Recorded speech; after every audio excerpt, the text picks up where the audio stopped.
ഇന്നത്തെ നമ്മുടെ റെസിപ്പി നമുക്ക് 4 മണി ചായയുടെ കൂടെ കൂട്ടി കഴിക്കാൻ പറ്റുന്ന നല്ല ഹെൽത്തി ആയിട്ടുള്ള ഒരു സ്നാക്കിൻ്റെ റെസിപ്പിയാണ്.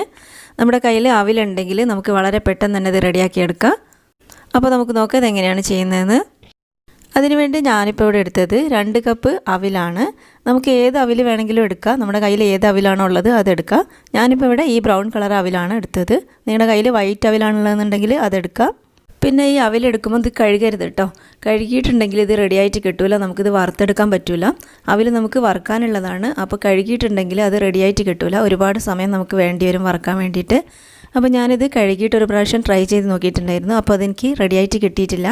അപ്പോൾ എന്തായാലും അവിൽ കഴുകരുത്. അപ്പോൾ അതുകൊണ്ട് നമ്മൾ നല്ല ക്വാളിറ്റിയുള്ള അവിലെടുക്കാം. ഇനി നമുക്ക് ഇതിലേക്ക് വേണ്ടത് ശർക്കരയാണ്. നമ്മൾ 2 കപ്പ് അവിലെടുക്കുമ്പോൾ അതിലേക്ക് 1/2 കപ്പ് ശർക്കരയാണ് വേണ്ടത്. 1/2 കപ്പ് ശർക്കര ഇതിലേക്ക് കണക്കായിരിക്കും. അപ്പോൾ നമ്മൾ ശർക്കര എടുക്കുമ്പോൾ ജസ്റ്റ് ഒന്നങ്ങ് ചീകിയെടുക്കുക, അതല്ലെങ്കിൽ ഒന്നങ്ങ് പൊടിച്ചെടുക്കുക. നമ്മൾ മിക്സിയുടെ ജാറിലേക്ക് ഇടുമ്പോൾ മിക്സി കേടാവാതിരിക്കാൻ വേണ്ടിയിട്ടാണ് നമ്മൾ ഇതുപോലെ ഒന്ന് പൊടിച്ചെടുക്കുന്നത്. ഇനി നമുക്ക് ഇതിലേക്ക് വേണ്ടത് കുറച്ച് കാഷ്യൂസാണ്.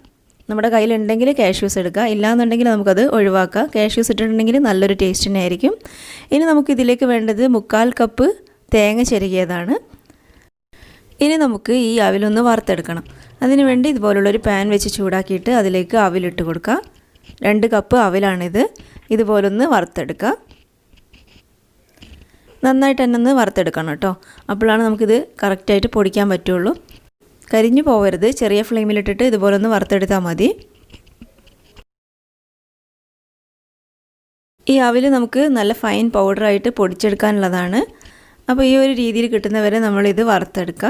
നമ്മുടെ കയ്യിൽ പിടിക്കുമ്പോൾ ഇതുപോലൊന്ന് പൊട്ടുന്ന രീതിയിൽ കിട്ടണം. അപ്പോഴാണ് നമ്മൾ ഫ്ലെയിം ഓഫ് ചെയ്ത് വെക്കേണ്ടത്. ഇപ്പോൾ ദാ ഇത്രയും മതി. ഇനി നമുക്ക് ഫ്ലെയിം ഓഫ് ചെയ്തിട്ട് ഇതൊന്ന് മാറ്റി വെക്കാം. ഇതൊന്ന് ചൂടാറാൻ വേണ്ടി നമുക്കിതൊരു പ്ലേറ്റിലേക്ക് ഇട്ട് കൊടുക്കാം.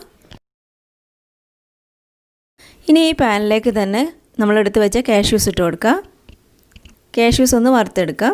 കാഷ്യൂസ് വറുക്കുമ്പോൾ നമ്മൾ ഇതിലേക്ക് ഓയിലൊന്നും ഒഴിക്കണ്ട കേട്ടോ. ഇതുപോലെ അങ്ങ് വറുത്തെടുത്താൽ മതി. ഇപ്പോൾ ഇതാ കാഷ്യൂസ് ഇവിടെ ആവശ്യത്തിനായിട്ടുണ്ട്. ഇനി നമുക്കിത് മാറ്റി വെക്കാം. ഇനി നമ്മൾ ഒരു മിക്സിയുടെ ജാർ എടുത്തിട്ട് അതിലേക്ക് അവിലിട്ട് കൊടുക്കുക. അവിലിപ്പോൾ അത്യാവശ്യം ചൂടാറിയിട്ടുണ്ട്. ഒരുപാട് സമയം ചൂടാറാൻ വേണ്ടി വെയിറ്റ് ചെയ്യരുത്. കുറച്ചൊരു ചൂട് ഇതിന് വേണം. ആ ഒരു ടൈമിലാണ് നമ്മൾ അരച്ചെടുക്കേണ്ടത്. ഒരുപാട് ചൂടുള്ള സമയത്ത് അരയ്ക്കരുത്. ഇപ്പോൾ ഇത് ഞാനിവിടെ നല്ല ഫൈൻ പൗഡറായിട്ടിത് പൊടിച്ചെടുത്തിട്ടുണ്ട്. ഇനി നമുക്കിതൊരു ബൗളിലേക്ക് ഇട്ട് കൊടുക്കാം. 2 ബാച്ചായിട്ടാണ് ഞാനിവിടെ പൊടിച്ചെടുത്തത്. ഇനി നമുക്ക് ഈ മിക്സിയുടെ ജാറിലേക്ക് തന്നെ കാഷ്യൂസ് ഇട്ട് കൊടുക്കാം. നമ്മൾ കാഷ്യൂസ് പൊടിക്കുമ്പം ഫൈനായിട്ട് പൊടിക്കരുത്. കുറച്ചൊന്ന് കടിക്കാൻ കിട്ടുന്ന രീതിയിലാണ് കാഷ്യൂസ് പൊടിക്കേണ്ടത്. ഒന്നങ്ങ് പൊടിച്ചാൽ മതി. ഇപ്പോൾ ഇതാ ഈ ഒരു രീതിയിലാണ് നമ്മൾ കാഷ്യൂസ് പൊടിക്കേണ്ടത്. കാഷ്യൂസ് ഇല്ലെങ്കിൽ നമുക്കിത് ചെയ്യാം കേട്ടോ. അപ്പോൾ കാഷ്യൂസ് ഉണ്ടെങ്കിൽ എന്തായാലും ചേർത്ത് കൊടുക്കുക. നല്ല ടേസ്റ്റ് തന്നെ ആയിരിക്കും കാഷ്യൂസ് ഇട്ടാൽ.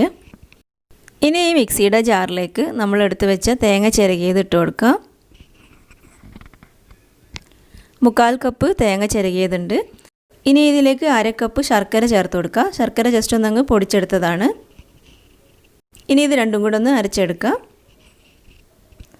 ഇപ്പം ഞാനിവിടെ ശർക്കരയും തേങ്ങയും കൂടെ നന്നായിട്ട് അരച്ചെടുത്തിട്ടുണ്ട്. ഇനി ഇത് നമ്മൾ എടുത്ത് വെച്ച പൊടിയിലേക്ക് ഇട്ട് കൊടുക്കുക. അവിലും കാഷ്യൂസും പൊടിച്ച പൊടിയിലേക്ക് ഇതിട്ട് കൊടുക്കുക. നമുക്ക് 2 കപ്പ് അവിലിലേക്ക് 1/4 കപ്പ് തേങ്ങ ചിരകിയതും 1/2 കപ്പ് ശർക്കരയും കൂടെ അരച്ചെടുത്ത് ചേർക്കുമ്പോൾ നമുക്കിത് ഉരുട്ടിയെടുക്കാൻ വേണ്ടിയിട്ട് കറക്റ്റായിട്ടുള്ള ഒരു അളവ് തന്നെ ആയിരിക്കും. അപ്പോൾ എടുക്കുമ്പോൾ നമ്മൾ ഏതേ അളവിൽ തന്നെ എടുക്കുക. അപ്പോൾ നമുക്ക് ഉരുട്ടിയെടുക്കാൻ വേണ്ടിയിട്ട് എളുപ്പമായിരിക്കും. ഇനി നമുക്കിതുപോലെ കൈ കൊണ്ട് നന്നായിട്ടൊന്ന് മിക്സ് ചെയ്ത് യോജിപ്പിക്കാം.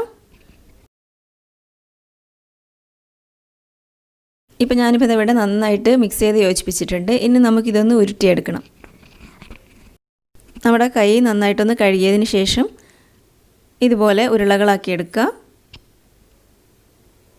ഈ ഒരു ഷേപ്പാക്കി എടുക്കുക.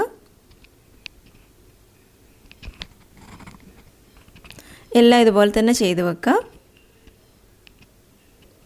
കുട്ടികൾക്കൊക്കെ നല്ല ഇഷ്ടപ്പെടുന്ന ഒരു പലഹാരം തന്നെയാണ് കേട്ടോ അത്. അപ്പോൾ തീർച്ചയായിട്ടും കുട്ടികൾക്കൊക്കെ ഇതുപോലെ ഉണ്ടാക്കി കൊടുക്കുക. നല്ല ഹെൽത്തിയുമാണ്. നമുക്ക് എളുപ്പത്തിൽ ഉണ്ടാക്കിയെടുക്കാനും പറ്റും. വളരെ കുറഞ്ഞ സമയം കൊണ്ട് നമുക്കിത് റെഡിയാക്കിയെടുക്കാം. ഇതിൽ കാഷ്യൂസൊക്കെ ഒന്ന് കടിക്കാൻ കിട്ടുമ്പോൾ നല്ലൊരു ടേസ്റ്റ് ആയിരിക്കും കേട്ടോ. അപ്പോൾ കാഷ്യൂസ് ഉണ്ടെങ്കിൽ എന്തായാലും ഇട്ട് കൊടുക്കുക.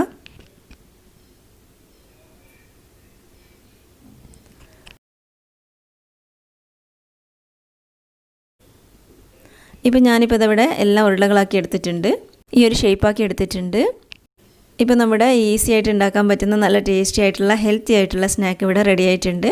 അപ്പോൾ തീർച്ചയായിട്ടും എല്ലാവരും ഇതുപോലെ ഒന്ന് ചെയ്ത് നോക്കാം. അപ്പോൾ നിങ്ങൾക്ക് വീഡിയോ ഇഷ്ടമായെങ്കിൽ ലൈക്ക് ചെയ്യാനും ഷെയർ ചെയ്യാനും സബ്സ്ക്രൈബ് ചെയ്യാനും മറക്കരുത് കേട്ടോ. താങ്ക്